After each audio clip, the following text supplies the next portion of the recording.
साहब ये दवाई कितने की है? साहिल अभी मेडिकल खोला ही था कि किसी की आवाज़ सुनकर चौंक गया। पीछे मुड़कर देखा तो एक दुबला पतला आदमी खड़ा था जिसके हाथ में एक पर्ची थी। साहिल ने पर्ची को देखा और बोला, कुछ 800 रुपये लगेंगे।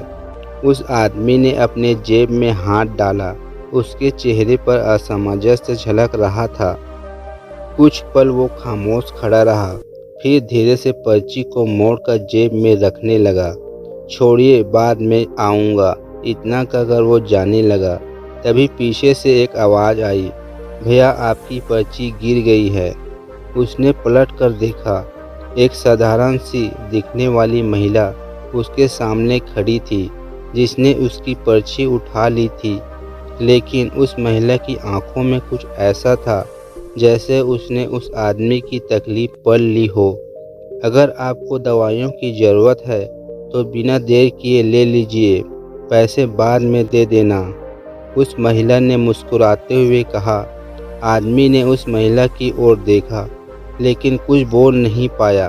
क्या कोई अनजान यूं ही मदद कर सकता है? यह महिला कौन है? वह उसकी मदद क्यों करना चाहती है?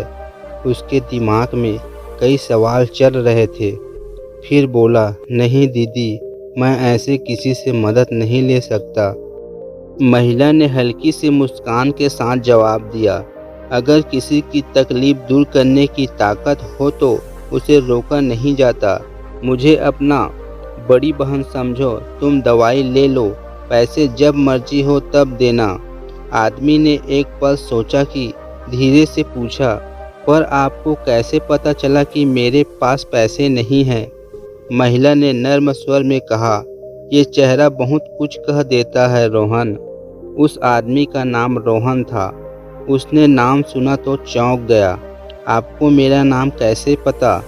महिला मुस्कुराई, जवाब बाद में दूंगी, पहले दवा ले लो। रोहन की उलझनें और बढ़ गई, लेकिन उसकी माँ घर पर बीमार थी जिसको दवा जरूरी थी। उसने धीरे से सिर हिलाया। फिर दवा लेने के बाद रोहन ने उस महिला को धन्यवाद कहा और मेडिकल स्टोर से बाहर निकल गया। लेकिन उसका मन बेचैन था। वह सोच रहा था, आखिर ये महिला थी कौन? उसने मेरा नाम कैसे जाना? घर पहुंचकर उसने माँ को दवाई दी। माँ ने राहत की सांस ली और धीरे से पूछा, बेटा पैसे कहाँ से आए? रोहन चुप रहा। फिर कुछ देर बाद बोला, माँ किसी ने मेरी मदद की। माँ ने उसके सिर पर हाथ रखा। बेटा दुनिया में अच्छे लोग आज भी होते हैं, लेकिन उसका एहसान मत भूलना। रोहन सोचने लगा, क्या मैं इस एहसान को चुका पाऊंगा?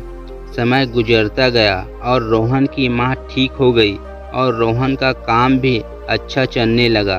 फिर अगले दिन रोहन उसी मेडिकल के सामने से गुजरा। उसकी नज़रें उस महिला को ढूंढ रही थी, लेकिन वह कहीं नहीं दिखी। वह सोचने लगा, अगर मुझे उसका नाम और एड्रेस पता चल जाए तो मैं उसके पैसे लौटा सकूं। तभी दुकान में काम करने वाला लड़का बोला, भैया कल जिस मैडम ने आपकी मदद की थी वो रोज़ यहाँ आती है। रोहन चौंक गया, रोज़ आती है? हाँ भैया, वो डॉक्टर है, पास के क्लिनिक में काम करती है। रोहन को यकीन नहीं हुआ, क्या कोई डॉक्टर यूं ही किसी अनजान की मदद कर सकता है? रोहन उसी क्लिनिक के बाहर खड़ा था जहां वो महिला डॉक्टर थी। वह अंदर जाने की हिम्मत जुटा रहा था। तभी वो महिला बाहर आई। उन्होंने रोहन को देखकर मुस्कुराते हुए कहा, दवाइयाँ काम कर रही है ना? रोहन झेप गया, जी माँ अब बेहतर है, पर मैं आपको पैसे लौटाने आया हूँ। महिला ने मुस्कुराकर कहा, रोहन अगर मैंने तुम्हारी मदद की थी तो इसका मतलब ये नहीं कि मैं पैसे वापस चाहती हूँ। बस इतना याद रखना, कभी किसी और की भी मदद कर देना। रोहन के पास कोई जवाब नहीं था। उसने पहली बार ऐसा इंसान देखा था जो बिना किसी स्वार्थ की मदद कर रहा था। लेकिन दीदी कम से कम अपना नाम तो बता दीजिए, रोहन ने पूछा। महिला मुस्कुराई, मेरा नाम सुमन है और मैं चाहती हूँ कि तुम बड़े होकर किसी और की मदद करो जैसे मैंने तुम्हारी की। रोहन ने सिर हिलाया। मैं वादा करता हूँ जब भी मुझसे हो सकेगा मैं किसी न किसी की मदद जरूर करूँगा। सुमन ने उसकी पीठ थपथपाई और क्लिनिक के अंदर चली गई। फिर रोहन अपनी दुकान पर गया और काम करना शुरू किया। तभी एक आदमी दुकान पर आया और बोला, भैया मेरे पास पूरे पैसे नहीं हैं लेकिन मेरी बेटी को दूध चाहिए। रोहन को सुमन की बात याद आ गई। फिर रोहन ने बिना ज़्यादा सोचे दूध दे दिए। उस आदमी की आंखों में कृतज्ञता थी। कई हफ्तों बाद वो आदमी फिर से दुकान पर आया। भैया मैं वो पैसे लौटाने आया हूँ जो आपने मेरी बेटी के दूध के लिए दिए थे। रोहन मुस्कुराया और पैसा नहीं लिया। कोई बात नहीं, अगर किसी और की ज़रूरत हो तो उसकी मदद कर देना। वो आदमी भावुक हो गया। आपने मुझे सिखाया है कि मदद कैसे करनी चाहिए। रोहन अब समझ चुका था कि मदद करने के लिए बड़ी दौलत की ज़रूरत नहीं होती, बस नीयत अच्छी होनी चाहिए। फिर रोहन और भी अनेक लोगों की मदद की, लेकिन उसके मन में अब भी एक सवाल था, आखिर सुमन उसे कैसे जानती है और वो उसे नहीं पहचान पा रहा। उस दिन की बात उसके दिमाग में बार बार घूम रही थी जब वो मेडिकल स्टोर में खड़ा था और सुमन ने न सिर्फ उसकी तकलीफ पढ़ ली बल्कि उसका नाम भी ले लिया, लेकिन उसे सुमन को पहचानने की कोई याद नहीं थी। अगले दिन वो फिर से सुमन के क्लिनिक पहुंचा और बोला, दीदी आपकी वजह से आज मेरी सोच बदल गई है, लेकिन एक सवाल अब भी है, आप मुझे पहले से कैसे जानती थी? सुमन मुस्कुराई और धीरे से बोली, रोहन क्या तुम्हें अपने बचपन की कोई याद है जब तुम्हारे पिता ने किसी की मदद की थी?